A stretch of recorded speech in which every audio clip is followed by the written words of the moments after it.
अभी आंजना जी का भाषण सुन रहा था मैं, क्या जोशीला भाषण देते हैं। जैसे जैसे उम्र बढ़ती है उतना जोश बढ़ता रहता है। और मैं तो आंजना जी को पूछ रहा था गाड़ी में, मैंने कहा उदयलाल जी आप मुझे बताओ आप किस चक्की का आटा खाते हो, हम लोग भी चालू कर दे, क्योंकि दौड़ने में, भागने में, दहाड़ने में कोई कमी नहीं। और इस बार कुछ कमी रह गई विधानसभा चुनाव में, 2-4 हजार वोट से अपन पीछे रह गए। लेकिन मैं आप लोगों को आवेदन करना चाहता हूं, आह्वान करना चाहता हूं, इस देश में 10 साल से जो हालात पैदा हुए हैं वो आप सबके सामने हैं। किसान, मध्यम वर्ग, महिला, हर व्यक्ति को शोषित करने का काम इस सरकार ने किया है। पिछली बार जनता ने वादों को मानकर 300 पार करा दिए थे। 300 पार कराए तो 3 कानून बनाए किसानों के खिलाफ, नोटबंदी करी, जीएसटी लागू कर दिया और पूरे देश में ऐसा माहौल बना दिया कि निर्वाचित मुख्यमंत्रियों को ये जेल में डालना चाहते हैं। ये काम कर रहे हैं जब 300 पार।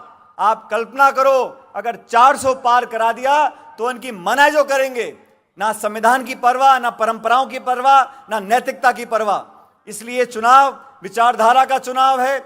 इंडिया गठबंधन के संयोजक आदरणीय खड़गे साहब, पूरे देश में हम लोग जा रहे हैं, लोगों को आह्वान कर रहे हैं, नौजवान से कह रहे हैं ये चुनाव आपका चुनाव है, ये चुनाव देश के भविष्य का चुनाव है।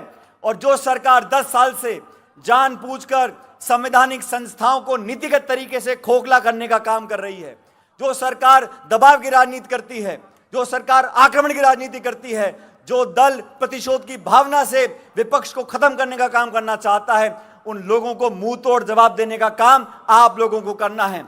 और एक कांठल के लोग, चित्तौड़ के लोग, आप लोग जांबाज लोग हो, आप बहकने वाले नहीं हो, आप आसानी से भावनाओं में बहने वाले लोग नहीं हो। मैं आप लोगों को आह्वान करना चाहता हूं, इस देश के भविष्य की खातिर किसान, नौजवान, महिला, कमेरे सब इकट्ठे हो जाओ और ये हाथ के निशान पर 26 तारीख को बटन दबाकर आप कांग्रेस पार्टी को जिताओ।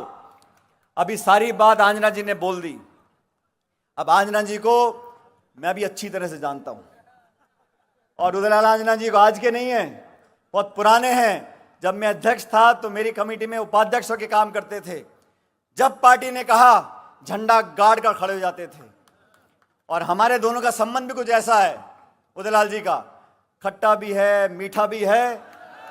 लेकिन उदयलाल जी जानते हैं, जब मैंने 2014 में कहा था इनको लोकसभा चुनाव लड़ने के लिए जालौर से, ये मर्द की तरह वहां गए और पार्टी का चुनाव लड़ा।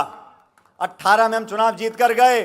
पार्टी ने इनको मजबूती से सरकार में करने का मौका दिया, आप सबकी सेवा करी और किसानों की आवाज राजस्थान की कैबिनेट में अगर उठाते थे तो उदयलाल आंजना जी उठाते थे। आज मैं व्यक्तिगत रूप से आपसे निवेदन करना चाहता हूं, सारी बातें भूलकर आज हमें देश की सोचनी है, भविष्य की सोचनी है। और खड़गे जी हमारे बीच में आए हैं, इनके आह्वान पर 3600 कौम, हर वो गरीब, दलित, पिछड़ा, वंचित, हम सब इकट्ठे हो जाएं और मजबूती से 26 तारीख को कांग्रेस पार्टी को जिताएं। और मैं आश्वासन देना चाहता हूं खड़गे साहब आपको, पिछली बार राजस्थान में चुनाव हुए लोकसभा के, हम कामयाब नहीं हो सके, लेकिन अब हवा बदल चुकी है, जनता ऊब चुकी है, बदलाव चाहती है। और जहां तक आंजना जी की बात है, आंजना जी सदैव जवान रहेंगे। और वो कह रहे गाना गाने को बोल रहे, मैंने खड़गे साहब, मैंने गाना बहुत गाया इनके लिए, इन्होंने मेरे लिए बहुत गाना गाए। ये जनता सारी बात जानती है। आज मैं खड़ा होकर उदयलाल जी के लिए वोट मांग रहा हूं, ये 100 गाने के बराबर है।